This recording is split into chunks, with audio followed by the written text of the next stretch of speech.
meu objetivo aqui hoje é trazer um pouco da história de Campos para vocês de uma forma mais leve, mais dinâmica, mais objetiva, porque eu sei que não é um público de especialistas. A primeira coisa a falar para vocês, gente, é me apresentar formalmente, né? Eu sou a Rafaela Machado, professora, mas a minha identidade profissional é uma identidade que está ligada a esse lugar aqui. Eu fiz questão de colocar a foto para vocês, que é o nosso arquivo público municipal, que existe há 20 anos e está instalado no edifício denominado Solar do Colégio.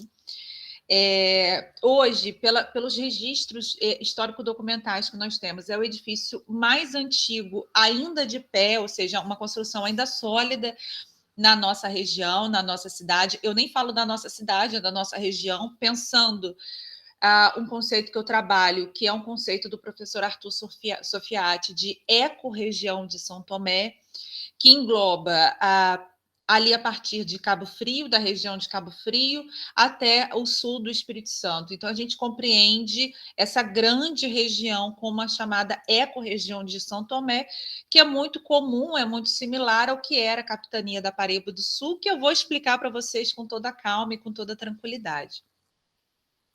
Então, eu começo a minha apresentação para vocês falando sobre a capitania de São Tomé. Originalmente, a nossa região, aquilo que eu apresentei para vocês como ecorregião de São Tomé, ela fazia parte da chamada Capitania de São Tomé e depois ela foi rebatizada como Capitania da Paraíba do Sul. Esse é o mapa não tradicional das capitanias, é o mapa do século XVII, que eu gosto muito. Ele é uma aproximação de um mapa maior que vocês conseguem ver nessa parte aqui. Então, esse mapa apresentando as capitanias da América Portuguesa, vamos lembrar que não existe o conceito de Brasil, não existe o conceito desse território unificado, culturalmente unificado. O que existe é um conceito de uma América portuguesa diversificada e heterogênea. E nesse mapa vocês conseguem ver uma apresentação muito diferente daquele mapa que eu tenho certeza que a Mariana, todos vocês estudaram nas escolas, que é aquele mapa que a gente conhece das capitanias hereditárias, né? Esse mapa, a gente tem descoberto e se debruçado sobre uma cartografia colonial que tem demonstrado, gente, que holandeses, franceses, em menor escala, italianos e ingleses se dedicaram à produção de mapas do território da América Portuguesa. Obviamente, isso tem uma intencionalidade política, né, de ocupação do território, de questionamento do Tratado de Tordesilhas, aquele tratado que dividia o Novo Mundo, como era chamado, entre Portugal e Espanha. E o que a gente percebe é que, cada vez mais que a gente se debruça sobre esses arquivos, principalmente franceses e holandeses, nós temos encontrado mapas como esse daqui. Se vocês observarem, a Capitania de São Tomé, ela recebeu esse nome, ela foi batizada dessa forma, ela está aqui representada. Ela foi a capitania mais nova, gente, o que significa que ela foi uma das últimas a ser concedida. Eu não gosto de falar que ela foi a última, porque depois, ao longo do século XVIII, acontecem novas divisões de capitanias. Todo mundo acha que o governo geral substituiu o modelo de capitanias, quando isso não aconteceu. Ainda no século XVIII, nós temos redivisões do território brasileiro, da América Portuguesa, melhor dizendo, em capitanias hereditárias. Mas durante aquele primeiro período do período colonial, aquele primeiro momento do período colonial, quando em 1531 as capitanias começaram a ser divididas pela coroa portuguesa, a capitania de São Tomé é a última a ser doada, e ela é doada a um fidalgo. A palavra fidalgo significa justamente filho de algo, filho de alguém, que era um fidalgo chamado Pero de Góis. Pero de Góis, a gente sabe muito pouco sobre ele. Ele é um dos donatários menos estudado e menos conhecido. Eu tenho conseguido identificar a trajetória dele, como ele chega a essa América Portuguesa, como ele vai receber a capitania de São Tomé. Mas antes de falar sobre o Pero de Góis, eu gostaria de mostrar para vocês que a capitania de São Tomé, é o que pouco se fala na nossa história, ela foi batizada com esse nome graças a um cabo que foi batizado em sua costa, chamado de Cabo de São Tomé. Os cabos, os acidentes geográficos, normalmente, eles eram nomeados e identificados nas cartas náuticas portuguesas e na documentação portuguesa, a partir dos dias santos, a partir de alguma homenagem que se fazia a um rei, uma rainha, uma princesa. Assim vai ser com o nosso Cabo de São Tomé, batizado dessa forma desde 1501, numa expedição de Américo Vespúcio. Então, vocês percebam que existe toda uma relação de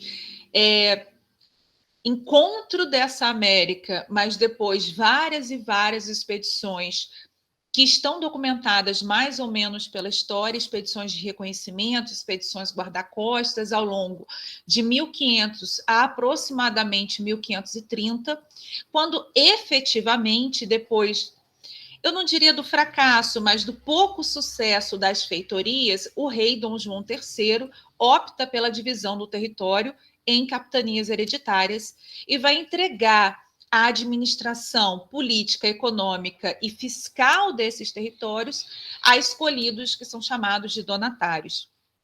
É muito interessante quando a gente percebe, faz um estudo comparativo de todos os donatários dessas principais capitanias.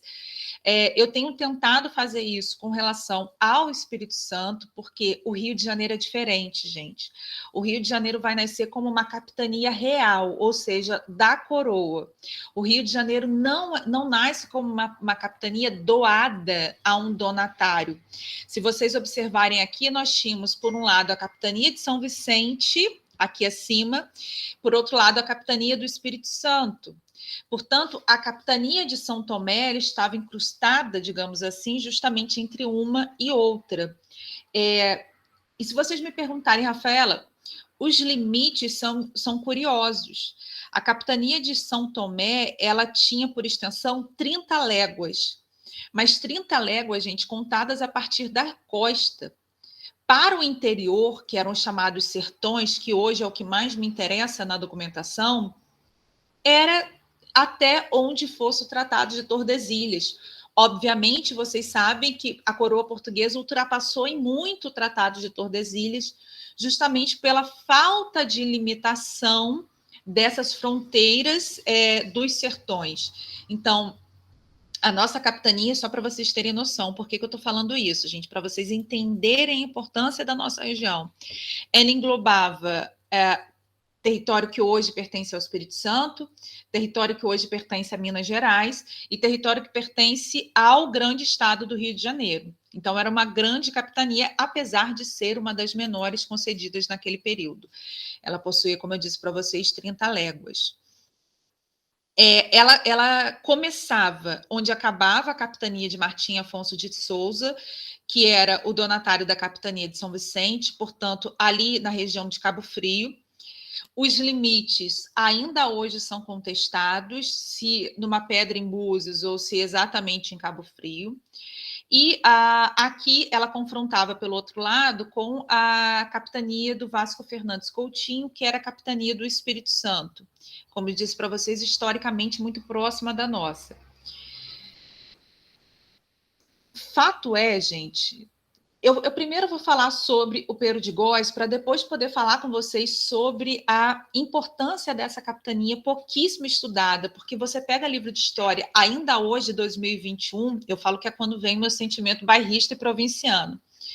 E muitas vezes aparece uma capitania chamada, tem a capitania do Espírito Santo, aí você pega a outra capitania do Rio de Janeiro, como se essa capitania de São Tomé fosse chamada de capitania do Rio de Janeiro, quando não era.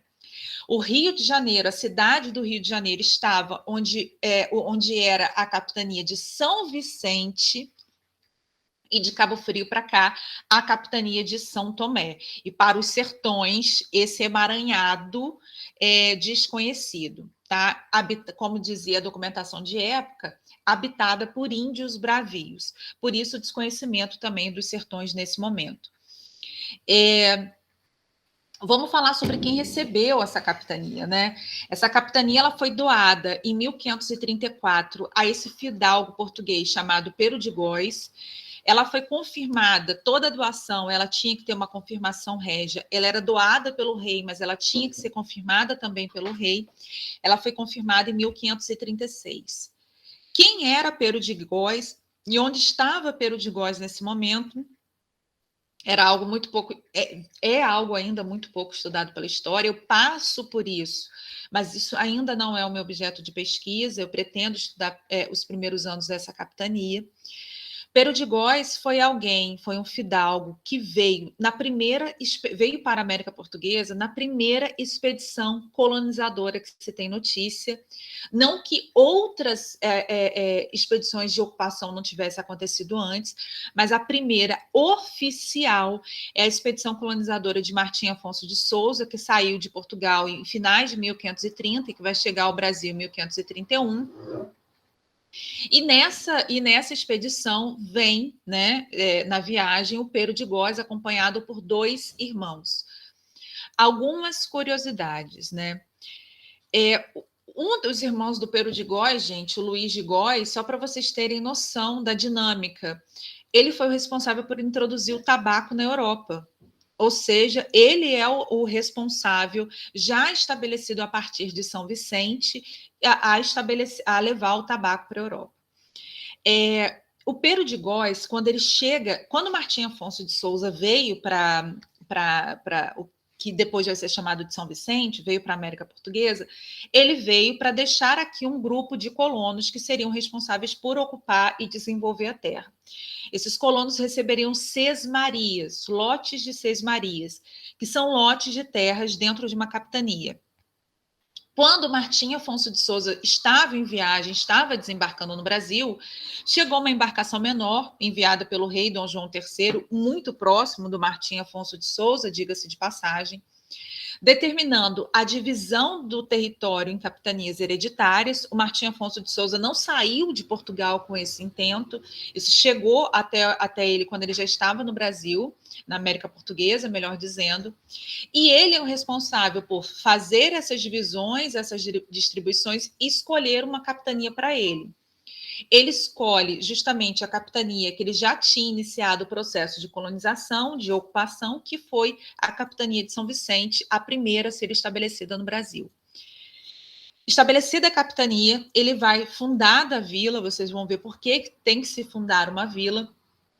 O Martim Afonso de Souza faz divisão das sesmarias, divisão e distribuição. E um dos primeiros sesmeiros do que hoje é São Paulo foi o Pero de Góis e os seus irmãos.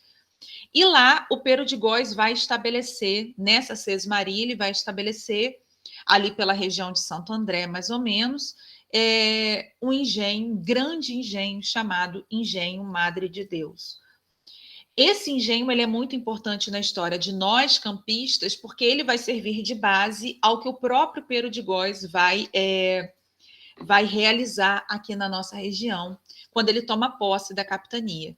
Eu falei para vocês que a capitania de São Tomé ela foi doada em 1534, confirmada em 36, e em 39 é quando o Pero de Góis se estabelece nessa capitania. Reparem que as coisas não são tão rápidas, as comunicações demoram.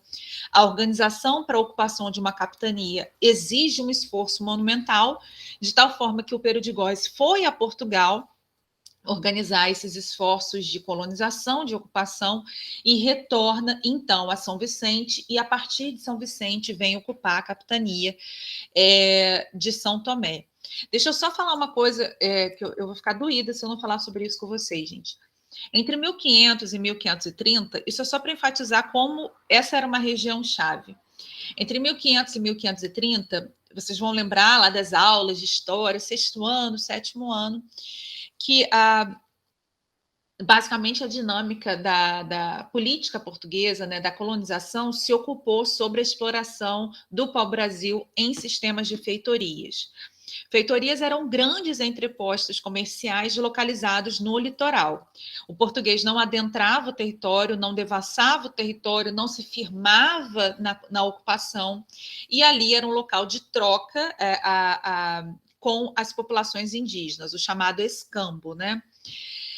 Nós temos algumas notícias de feitorias ocupadas no Brasil, ocupadas aqui nesse território. A mais importante delas, a de Fernando de Noronha, justamente que recebeu esse nome por conta de Fernão de Noronha, um cristão novo que recebeu o direito a o monopólio da exploração do pau-brasil naquela região.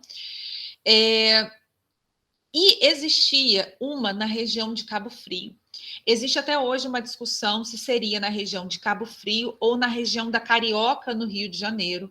Eu desconfio de uma feitoria maior em Cabo Frio e de uma menor, um pequeno entreposto na região da Carioca, ali no recôncavo da Guanabara, no Rio de Janeiro.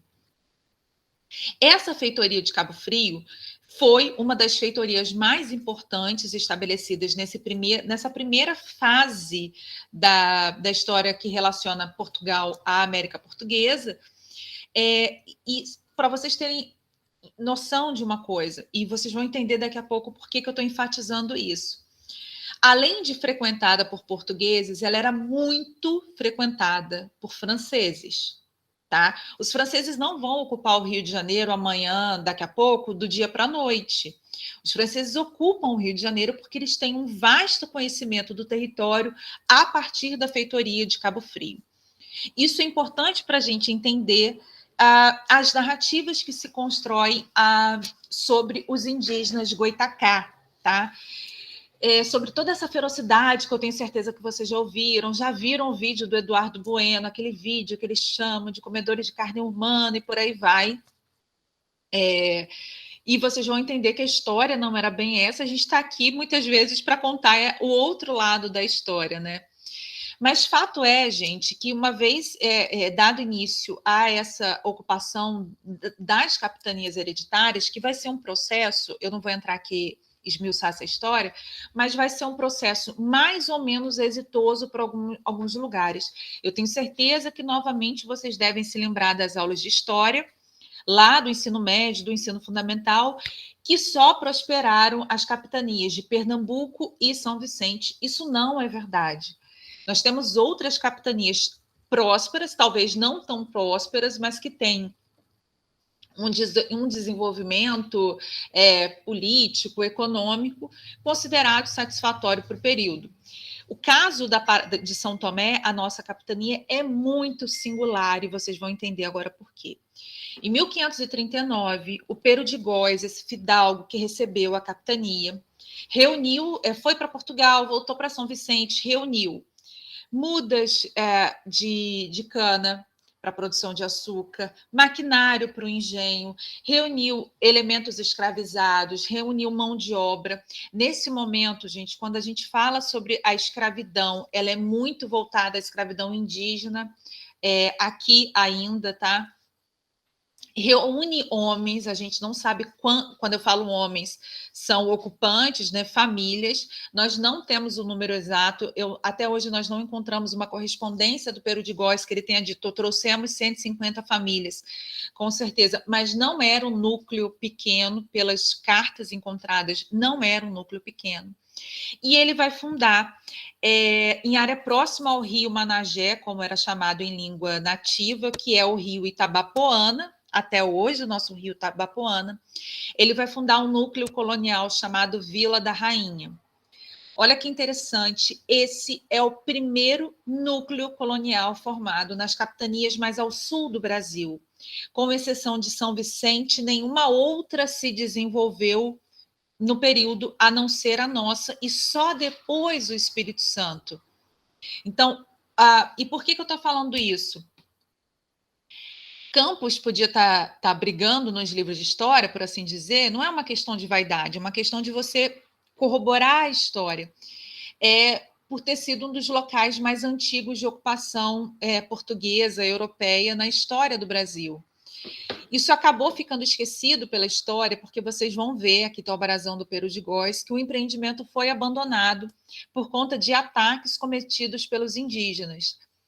Esses ataques colaboraram para construir uma visão sobre os Goitacá de que eram violentos, aguerridos, como eu disse, comedores de carne humana, sem simbolismo em torno disso, quando isso não é verdade.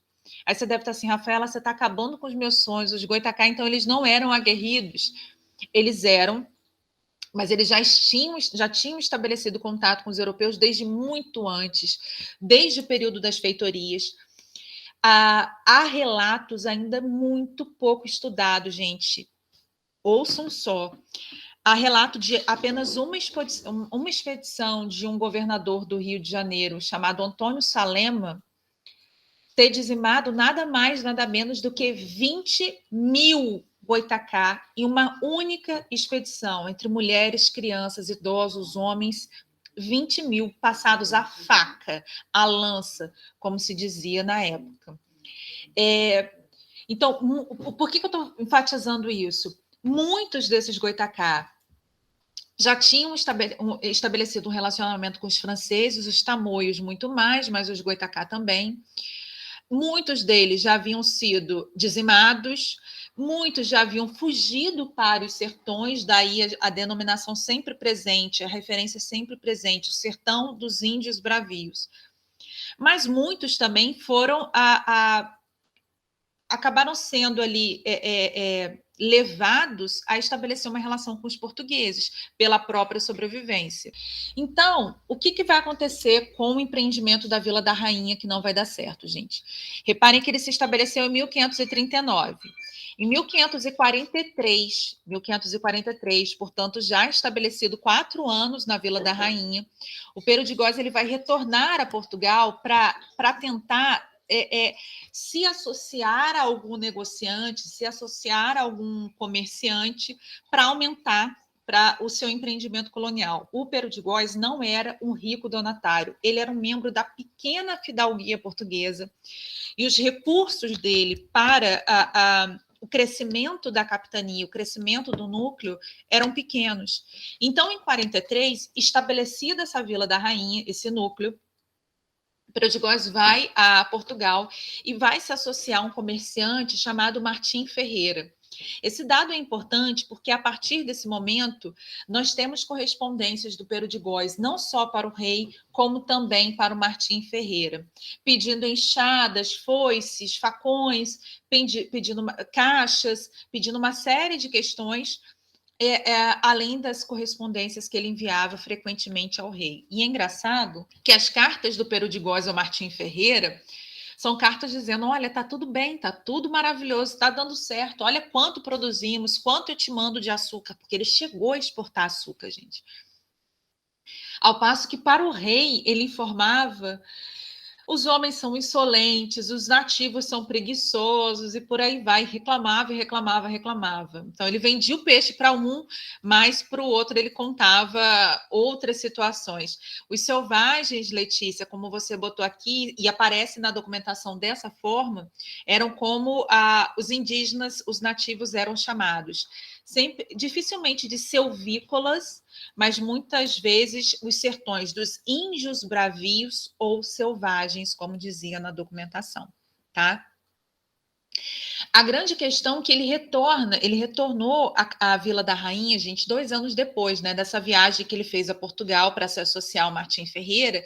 Ele retornou em 45 e, olhem para mim, quando ele retorna, ele encontra a capitania arrasada, destruída. Os homens tinham fugido, os homens que eu digo, os ocupantes, haviam fugido para a capitania do Espírito Santo no pedido de socorro ao capitão donatário de lá, que era muito próximo e amigo pessoal do Pero de Góes. Então, o Vasco Fernandes Coutinho e o Pero de Góes, eles tinham laços estreitos, e a partir de 45 ele encontra essa capitania destruída, mas vai empreender novos recursos pela sua ampliação, pela sua reconstrução e ampliação.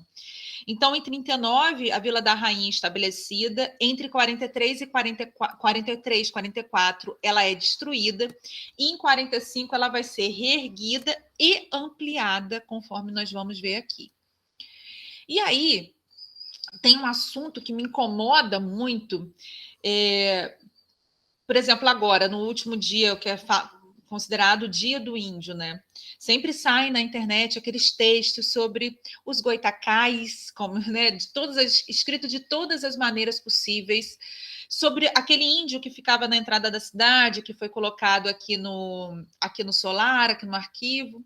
Dessa vez, esse ano, eu produzi um texto, eu procuro muito, gente, escrever sobre esses aspectos da nossa história. E contando um pouco sobre a história dos goitacá. Peraí, vamos entender. Eu sempre digo, eu sou professora de sala de aula também, eu sempre digo para os meus alunos que a nossa cidade não é justa, porque não seria Campos dos Goitacazes, seriam campos dos Goitacá, dos Saruçus, dos Boiãs, dos Puris, dos Coroados, dos Guarulhos e por aí vai. Nós tínhamos vários outros grupos indígenas que ocupavam essa capitania, que não só os Goitacá. No entanto, as referências que se tem sobre os Goitacá, ainda hoje, 2021, elas são, inclusive dentro de universidades e grupos de pesquisa, ainda é uma narrativa construída a partir do que nos foi legado por jesuítas, carmelitas, franciscanos, beneditinos, ou seja, religiosos, memorialistas e viajantes, reduzindo muitas vezes as nossas populações nativas, e aqui eu falo especificamente sobre os Goitacá, e a grafia é essa, eles aparecem na documentação como Uitacá, Guaitacazes, Uaitacazes, mas hoje, na verdade, desde o século passado, se estabeleceu que você grafa sempre com a primeira maiúscula e no singular, vocês podem ver que eu falo em puri e não puris, guanhã e não guanhãs, porque você grafa dessa forma, e acaba que esses Goitacá, eles são reproduzidos ainda hoje, como no vídeo do Eduardo Bueno, eu vou acabar dando um monte de visualização para ele, mas é importante ver isso, a partir dessa visão reducionista etnocêntrica. Nós temos, por exemplo, o Von Martius, que é um viajante, que fala que eles são corredores da mata. Van Argen, que é considerado o grande historiador, o primeiro grande historiador do Brasil, são cunhados como corredores ou nadadores, caranguejo grande que come ou mata gente. Conforme eu falei para vocês, de uma forma muito reducionista, hoje eu sou uma entusiasta. Os Goitacá, gente, um ponto importante. Os Goitacá não deixaram legado escrito da sua língua, ou ainda, mesmo que na oralidade. Não existe um registro, pelo menos não confirmado e não consolidado, há alguns poucos indícios e apontamentos cruzados sobre a língua Goitacá, que seria essencial para nós conhecermos um pouco do seu próprio sistema. Apesar disso, a partir das informações que nós temos, principalmente a partir das ocupações francesas no Rio de Janeiro, da ocupação francesa no Rio de Janeiro, é possível identificar que esses Goitacá pertenciam ao tronco linguístico, ao grande tronco linguístico Macro-G, e que eles eram integrantes de uma família linguística chamada família Puri-Coroado. Tem uma parte da bibliografia que trata apenas como Puri, eu prefiro como Puri-Coroado, porque a divisão dessa família linguística é muito difícil. Acredito até que originariamente seja só Puri, mas ela se desdobra em Coroado. Eu prefiro tratar aqui como Puri Coroado. Então, os Goitacá, eles pertenceriam ao tronco Macro-G e à família Puri Coroado. Dentro dessa família Puri Coroado, nós temos os Puri, os Coroado, que habitaram principalmente aqui o sul do Espírito Santo, o noroeste da nossa região. E, além disso, possivelmente, os Goitacá e os Guarulhos, que vêm desde as serras do que hoje é São Paulo. Outro ponto importante é que os Goitacá não formavam uma única e exclusiva tribo, digamos assim, grupo. Eles eram divididos em pelo menos 4 diferentes grupos, inimigos entre si, inclusive. Eles eram os Goitacá-Guaçu, Goitacá-Mopi, Goitacá-Iacoritó e Goitacá-Mirim. Portanto, falar sobre Goitacá como um grupo indígena homogêneo e unificado, isso não existe. Esses Goitacá, por exemplo, eles eram, de fato, conforme eu falei para vocês, eles vieram ocupando desde o litoral de Cabo Frio até a Serra do Espírito Santo. Quando o europeu chega, essa é a grande área dos Goitacá. Eles se estabeleceram na região por volta do ano 2000 a.C., e o que eu ia falar com vocês, eu sou uma entusiasta da arqueologia, porque por conta da ausência de registro escrito, a arqueologia é quem tem dado muitas informações importantes à construção de uma narrativa histórica sobre os Goitacá. Eu gosto de falar narrativa histórica porque o que a gente está fazendo é criando uma narrativa, né? sobre eles ou sobre o que eles fizeram. Os Goitacá, gente, eles tinham uma visão... É o que eles chamavam de Topo-Oeste. Topo-Oeste é o inimigo, é o outro. E eles têm uma visão carregada de sentido e carregada de símbolo sobre esse outro, que é naturalmente o seu inimigo, e que, inclusive no ritual antropofágico, ou seja, no momento de ritualisticamente se alimentarem do outro, eles estão fazendo de uma forma a se apropriar do que de melhor tem esse outro, né? O que era muito característico para a história do Brasil. O que talvez seja mais revelador dos Goitacá é que eles, de fato,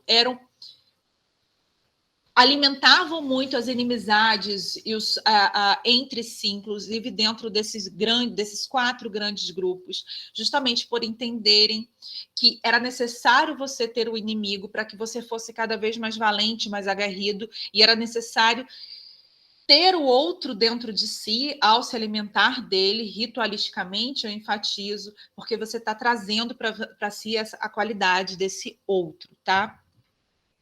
Então, como eu disse para vocês, o Pero de Góis, ele vai, a partir de 45, retomar o esforço da colonização. Ele vai reconstruir as casas, vai fundar 2 engenhos nessa mesma Vila da Rainha, que é ali no Itabapoana, na foz do rio Itabapoana, e rio acima, na última queda d'água, na última cachoeira, ele vai estabelecer um 3º engenho movido a vapor. Então, reparem o seguinte, só em 45 ele estabelece 3 engenhos na Vila da Rainha. A Vila da Rainha não era um núcleozinho desse tamanho na foz do rio Itabapoana. Ela sobe essa foz, ela vai inclusive para a última queda d'água. Eu vou mostrar aqui para vocês os vestígios arqueológicos. Todo mundo... Calma, gente, que eu vou mostrar isso para vocês. Eu só quero chamar a atenção para um relato, uma carta de Pero de Góis, enviada ao Dom João III, em 1546, em que ele diz o seguinte: fiz muito boa povoação, com muitos moradores e muita fazenda. E para o rei ele escrevia de fato que era mais difícil. Eu prefiro as correspondências dele ao rei porque elas parecem mais genuínas. Estando assim muito contentes com ter a terra muito pacífica e um engenho quase de todo feito, com muitos canaviais, olha a cana que ele trouxe de São Vicente, saiu da terra de Vasco Fernandes Coutinho, Espírito Santo, né, um homem por nome Henrique Luiz, com outros em um caravelão, ou seja, numa grande caravela. Sem eu ser sabedor, se foi a um porto desta minha capitania, olha como não era um núcleozinho pequeno, esse Luiz Henrique foi a um porto, e resgatou o que quis, ou seja, fez trocas, e não contente com isso, tomou, por engano, um índio, o maior principal que nesta terra havia, mais amigo dos cristãos, e o prendeu no navio, pedindo por ele muito resgate. Isso aqui fala muito com a gente. Olha como esse trecho dá informações. O Pero de Góis se estabeleceu, tinha engenho, tinha canavial estabelecido, vivia pacificamente com essas populações nativas. O maioral dessas populações nativas era amigo dos cristãos, estão vendo? Habitava e comercializava com outros grupos, porque percebam que em algum porto realizou-se, olha como ele chama aqui, ó, o resgate, ou seja, a troca. Mas vamos lá. É assim que a gente lê documento, gente.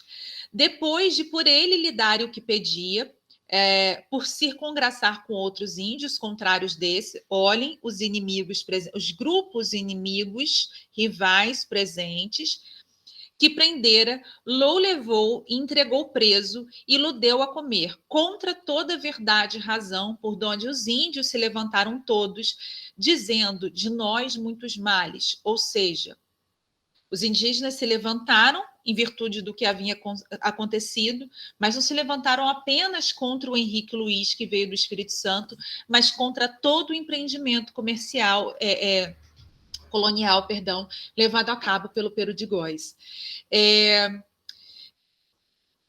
Dizendo de nós muitos males, que se não fiassem em nós, que não mantínhamos verdade, e se vieram logo a uma povoação minha pequena, que eu tinha mais feito, ou seja, é mais um engenho que ele havia feito, mais uma povoação, E estando a gente segura, fazendo suas fazendas, deram neles e mataram 3 homens, e fugindo os outros, queimaram os canaviais, todos com a mais fazenda que havia, e tomaram toda quanta artilharia havia e deixaram tudo destruído.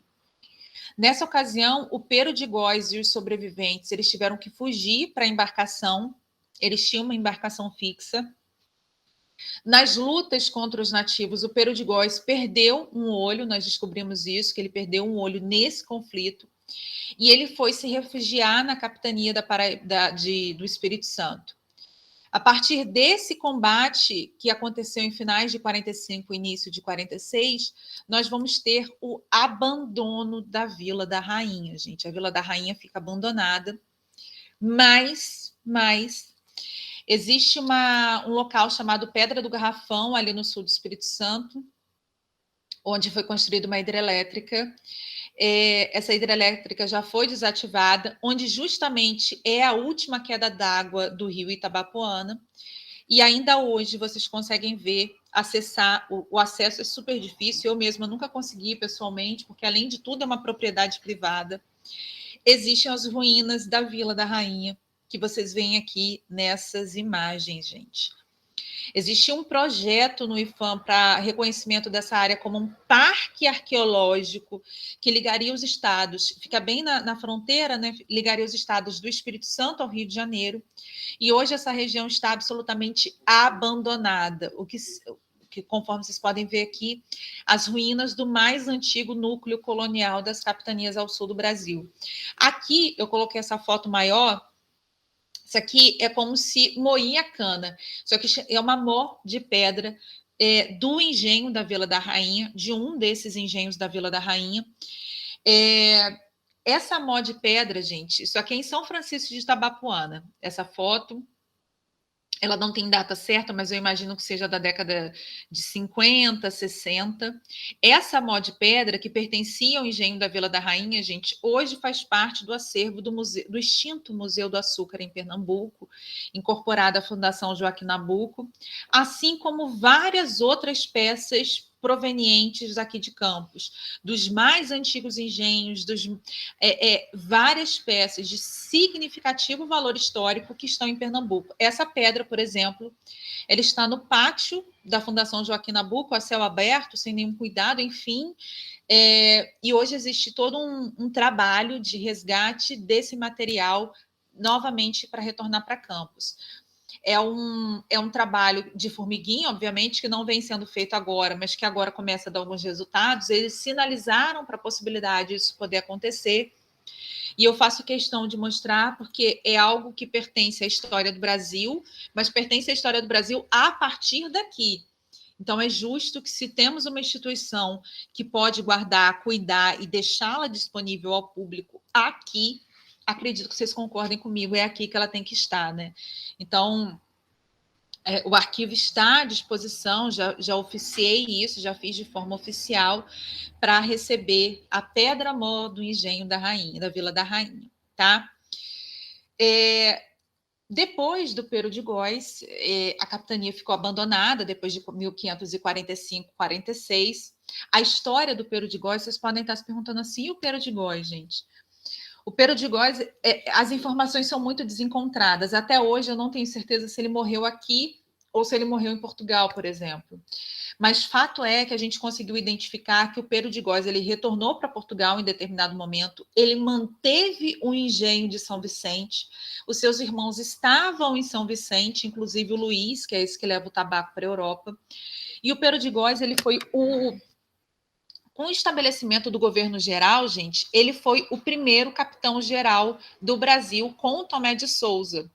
Então, ele viajou, inclusive, da Bahia, em 1549, ele viajou da Bahia para o Espírito Santo. Mas não consta que ele tenha desembarcado aqui para olhar a sua antiga capitania, para olhar a sua antiga terra. Mas eu tenho registro da presença dele no Espírito Santo, já como capitão-mor, capitão-geral, quando do estabelecimento do governo geral, em 549, tá? É isso, Catarina, no solar do colégio, minha amiga. Você me entende? É onde há espaço, onde está um vasto acervo sobre o açúcar. Mas vamos trabalhar nisso. Quem sabe Campos um dia, né, gente, vai conseguir ter um Museu do Açúcar. É um dos meus grandes desejos, já era desejo do Freitas desde quando ele estava aqui. E sempre que a gente pode, a gente batalha a ideia de Campos ter esse Museu do Açúcar, assim como eu falei sobre o índio que ficava lá na entrada da cidade, aquela escultura. Tem várias informações sobre ela no meu Instagram, vocês podem olhar lá. Era uma alegoria de carnaval, tá, gente? Todo mundo acha que era bronze, cobre. Não, era uma espuma e fibra de vidro por dentro. Campos merece um memorial indígena. Campos merece um local que se fale sobre a história dos povos originários de uma forma menos desencontrada, de uma forma mais científica possível, né? Multicultural, interétnica, mas a gente merece mais do que meramente uma escultura, afinal de contas, Campos dos Índios do Itacá, né? Com o abandono do Peru de Góis, gente, a gente tem notícia que ali em princípios do século XVII, o filho dele, o Gil de Góis, casado com uma espanhola, cristã nova, e essas informações elas parecem soltas, casado com uma cristã nova. Não são. Eu não coloquei aqui porque eu não tenho tempo de esmiuçar isso com vocês. O Gil de Góis, ele morava na Espanha, ele estava estabelecido na Espanha. A gente tem que lembrar do período da União Ibérica, 1580 a 1640. Não existe Portugal e Espanha separados administrativo e politicamente, até administrativamente sim, mas eles estão unidos na coroa do Filipe II. O Gil de Góis, nesse momento, habita a Espanha, casado com uma cristã nova, e de alguma forma, que ainda não descobrimos quais, porque a documentação para esse momento é ainda muito mais difícil do que o que o pai dele fez, ele vai fundar um novo núcleo colonial aqui na região, na chamada, que ele vai chamar de Vila de Santa Catarina das Mós. Não é no mesmo local que o pai dele fundou. Esse daqui é numa região denominada Baixo dos Pargos, no norte do Itapemirim. Ainda hoje é uma confusão na historiografia. Você pega o Júlio Feidi, o Alberto Lamego, o Godofredo Tinoco, o Osório Peixoto, o Valdir Pinto de Carvalho, cada um vai dizer uma coisa. Tem alguns que dizem que é no mesmo lugar, tem alguns que trocam, que botam Pero de Góis para o Itapemirim e o Gil para o Itabapuana. Ainda hoje, eu tenho dúvidas com relação a esse empreendimento. Nenhum estudo arqueológico contundente foi feito. O que eu encontro é alguma documentação falando que ele se associou a um comerciante também, se eu não me engano, eu botei o nome dele aqui, chamado João Gomes Leitão. E por que eu fiz questão de falar que o Gil de Góis era casado com uma cristã nova? Eu descobri, e isso é inédito que eu vou falar para vocês. Você avisa primeiro que cristão novo é antigo judeu. Isso aí, é judeu convertido, gente, no processo de reconquista da Península Ibérica. São os judeus convertidos, normalmente convertidos à força, não espontaneamente, ou de uma forma, é isso, ou você ser expulso da Península Ibérica. Então, eles são convertidos num processo de muita violência, normalmente mantendo suas práticas religiosas. Em determinados momentos da história da Península Ibérica, tanto para a Espanha quanto Portugal, eles vão ser expulsos para os territórios de colônia, depois eles vão ser perseguidos pelo processo da Inquisição. A Inquisição faz visitações aqui à América Portuguesa. Então, existe uma história que liga esses cristãos novos, esses judeus muçulmanos, os judeus e muçulmanos, perdão, à história de reconquista da Península Ibérica, de expansão das tradições católicas e de ocupação do Novo Mundo, né, o chamado Novo Mundo, que é realizado principalmente através desse grupo. Eu tenho caminhado, Catarina e todo mundo, eu ainda quero, no pós-doutorado, trabalhar com isso. Essa expedição do Martim Afonso de Souza, que veio para o Brasil em 1530, eu tenho a impressão que ela é constituída, grosso modo, por cristão novo, por judeu recém-convertido. No Espírito Santo tem muita documentação de cristãos novos. Muito, muito. O Pero de Góis eu sei que não era, porque ele era fidalgo, ele tem uma tradição fidalga em Portugal, então eu sei que ele não era. No entanto, o irmão do Pero de Góis foi casado com uma cristã nova espanhola que foi perseguida pela Inquisição na Espanha e que veio se refugiar aqui na capitania de São Vicente. O João Gomes Leitão era filho ou neto dessa grande cristã nova conhecida na Espanha que se estabeleceu aqui. Então, o Gil de Góis, quando ele se associou ao João Gomes Leitão, não é alguém estabelecido na Europa, como a história pensava, é alguém estabelecido na Vila de São Vicente, e esse alguém é primo dele, primo em primeiro ou segundo grau. Fato é que eu não consigo, a historiografia hoje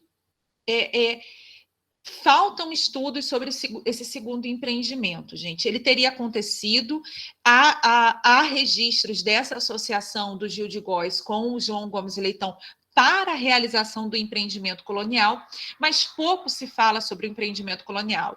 Aí vocês podem me dizer assim, Rafaela, mas eu já vi uma história que deu errado, porque o Gil de Góis se relacionou com uma indígena de nome Catarina, porque ainda tem um nome, tinha que ser Catarina. Tinha que ser, né?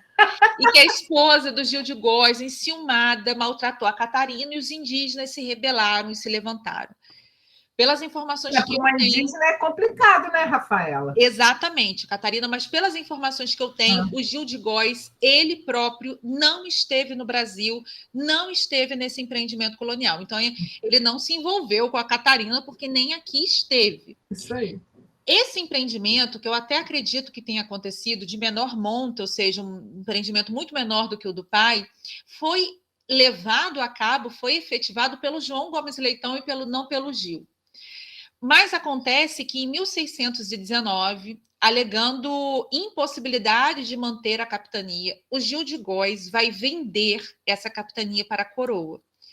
Então, em 1619, o empreendimento não existe mais, se é que ele existiu, ele deixou de existir na foz do Itapemirim, e essa capitania, que tinha passado de pai para filho, afinal de contas era hereditária, ela foi incorporada aos domínios reais, e teoricamente ela fica abandonada, conforme a historiografia nos diz. Rafaela, você acha que ela ficou abandonada? Eu acho que esse território virou território de náufragos degradados e de várias relações que foram sendo tecidas aqui, e vocês já vão entender por quê.